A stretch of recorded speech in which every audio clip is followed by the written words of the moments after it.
నమస్కారం ఏసీటీ9 న్యూస్కు స్వాగతం. మహాత్మా జ్యోతిబా పూలే ప్రజాభవన్లో ముఖ్యమంత్రి రేవంత్ రెడ్డి, ఉప ముఖ్యమంత్రి భట్టి విక్రమార్క, రాష్ట్ర మంత్రుల సమక్షంలో కాంగ్రెస్ నాయకుల సమావేశం ఏర్పాటు చేశారు. ఈ కార్యక్రమానికి ఎమ్మెల్యేలు, ఎమ్మెల్సీలు, ఎంపీలు, కాంగ్రెస్ నాయకులు హాజరయ్యారు.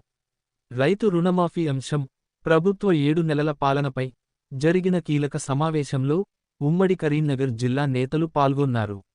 ఈ సందర్భంగా రాష్ట్ర మంత్రులు శ్రీధర్ బాబు, పొన్నం ప్రభాకర్, వేములవాడ ఎమ్మెల్యే ఆది శ్రీనివాస్తో పాటు పలువురు పాల్గొన్నారు.